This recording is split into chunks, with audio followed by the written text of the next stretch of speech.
श्री स्वामी समर्थ. इथं पुन्हा एकदा स्वागत करते माझ्या यूट्यूब चॅनलमध्ये.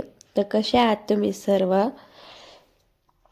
तर इथे माझी सकाळची गडबड चालू आहे, सगळ्यांची धावपळ असते.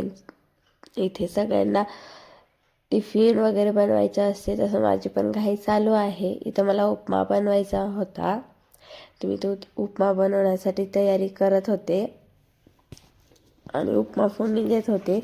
तेल गरम करून त्यात मी मोहरी टाकली. त्यात मी म्हणजे मी कधी पण नेहमी रवा भाजून ठेवते, पण इथं माझ्या घाईमुळे रवा भाजणंच नाही झालं आहे. तर मी आता थोडं तेलातनी भाजून घेईल रवा आणि मग डायरेक्ट गरम पाणी करून मी त्यात टाकेल. असं पण खूप छान होतं. असं तुपात भाजून ठेवलं नाही, अचानक आपल्याला करायची गरज पडली तर आपण वेगळा भाजतो कधी कधी तुपात आणि मग नंतर सगळं मटेरियल चिरून आपण फोडणी टाकतो. तसं करण्यापेक्षा आपण डायरेक्ट सगळं मटेरियल तेलात फ्राय करून घ्यायचं आणि मग डायरेक्ट त्यात रवा टाकायचा आणि थोडं 2-3 मिनटं फ्राय करून घ्यायचं. तसा पण छान लागतो.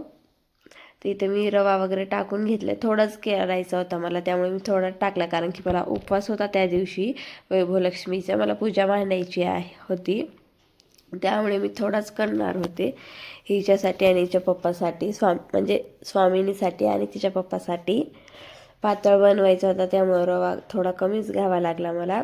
मी इथं उपमा बनवत होते. थोडं माझ्या साईडला स्वामिनी रडत होती, त्यामुळे मी तिकडे गेले होते. शिजत होता म्हणजे भाजत होते. भाजत भाजत तिच्याकडे पण लक्ष द्यावं लागते, नाही तर ती खूप प्रचंड रडती तिच्याकडे नाही गेलं तर.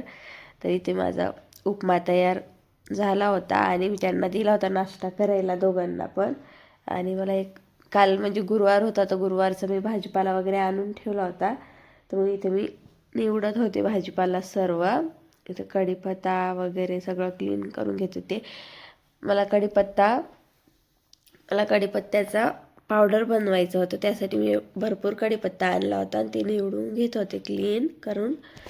क्लीन करायचं होतं मला, धुवून सने हाडकू घालायचं होतं आणि पावडर बनवायचं होतं. तुम्हाला म्हणजे कसं पावडर बनवायचं, कसं स्टोअर करून ठेवायचं हे जर माहिती करून घ्यायचं असेल तर मला कमेंट करून सांगा, म्हणजे डीपली मी सांगेल आणि व्हिडिओ बनवून टाकेल त्याच्यावर. तर इथे मी कढीपत्ता निवडून घेत होते सर्व. इथं स्मेल बघत होती मी, म्हणजे गावरान आहे की कसं आहे मी जिथून घेतला त्यांना विचारलं होतं गावरानच आहे का, तर ते हो म्हणले होते. मी असं ऐकलं होतं गावरानची स्मेल जी असते ती थोडी स्ट्रॉंग येते, त्यासाठी. तर मी बघत होते. तुम्हाला जर माहीत असेल गावरान कढीपत्ता कसा ओळखतात तर ते मला तुम्ही कमेंट करून सांगा. मी नेक्स्ट टाईम तसा बघून घेऊन येईल मार्केटमधून. तिथे मी संपूर्ण भाजीपाला काढत होते बाहेर. इथं सर्व मी भाजीपाला आणला होता, टमाटे वगैरे, कारण की मी 8 दिवस मला सारखं बाहेर जाणं होत नाही स्वामिनीमुळं आणि मी जात पण नाही, त्यामुळे मी एकदाच भाजीपाला आणून घेते. इथं मी त्यांचा टिफिन पण करत होते, तर टिफिन भाजी फोडणी टाकली. तर इथे मी चाळणी घेतली होती, चाळणीमध्ये मला लसूण वगैरे काढून ठेवायचा होता. इथे मी केळं पण आणले होते, कच्चे केळं मार्केटमधून काल. कच्च्या केळ्याची भाजी वगैरे खूप छान होती, भाजी पण छान होती. आणि तुम्ही चिप्स भेटतात ना, तसं नाही, तुम्ही कट करून ते तेलामध्ये थोडं फ्राय करून चटणी मीठ टाकून आणि जिरं टाकून त्याच्यावर शेंगदाण्याचा कूट टाकला तर खूप छान लागते. मी याची रेसिपी देईल नेक्स्ट टाईम, तुम्हाला बनवून दाखवेल.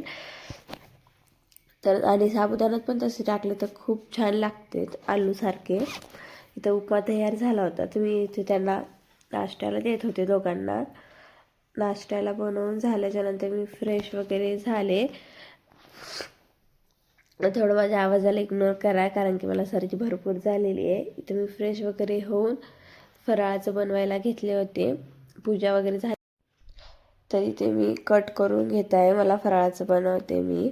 माझ्यासाठी प्रचंड भूक लागली होती मला, कारण की सकाळपासून मी फक्त एक लाडू खाल्ला होता, ते एकच राहिला होता, त्यासाठी लाडू खाऊन घेतला होता मी.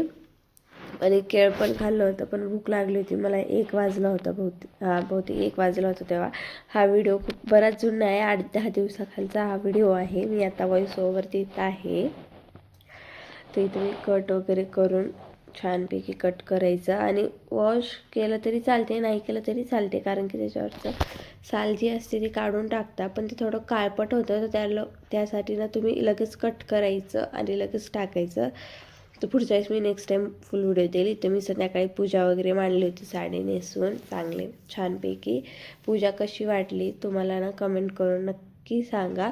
तर इथे मी विचार करत होते की आता स्वामीनी झोपून आहे, तिला मला जायचं होतं क्लासला, 4 वाजता क्लास असतो, तिथे जायचे.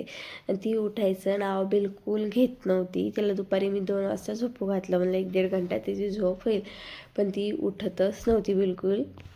आणि 4 वाजायला ना भरपूर टाईम असा नव्हता, लवकरच 4 वाजले होते, म्हणजे 15च मिनटं राहिली असतील तेव्हा 4 वाजायला. ती झोपून होती, माझं सगळं तयार होते मी, पण ती झोपूनच होती, उठायचं नावच घेत नव्हती. तिला म्हणायची तुझ्या दाजीकडे, म्हणजे आत्या इथेच राहते, तिच्या आत्याकडे सोडते, पण ती नाहीच म्हणायची, मला इथेच झोपू दे, इथेच झोपू दे म्हणायची.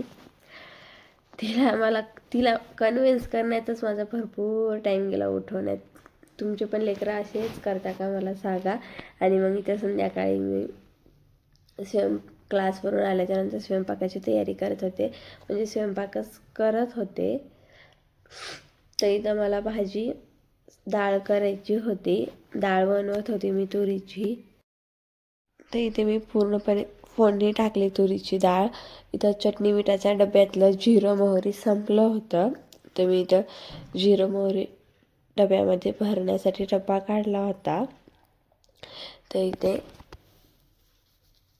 सर्व मी म्हणजे चमचे वगैरे जे काय असतात ते मी धुवूनच वापरते. तुम्हाला वाटेल म्हणजे नवीन चमचा घेतला तरी पण त्याने काय धुतला, तर मी थोडं कॉकरोचचा सध्या प्रॉब्लेम चालू आहे माझ्या घरी, त्यामुळे मी चमचा वगैरे धुवूनच वापरते. चमचा नाही तर प्रत्येक गोष्ट मी धुवूनच वापरते. तर इथे मी मसाल्याच्या डब्यात जिरं काढून घेत होते, जिरं मोहरी. माझ्यासारखं असं कोण करते जिरं मोहरी मिक्स काढते, म्हणजे एकाच वाटीत थोडं जिरं आणि थोडं मोहरी असं काढून, म्हणजे अर्धा काढून मिक्स करून कोण ठेवते, असं मला कमेंट करून सांगा.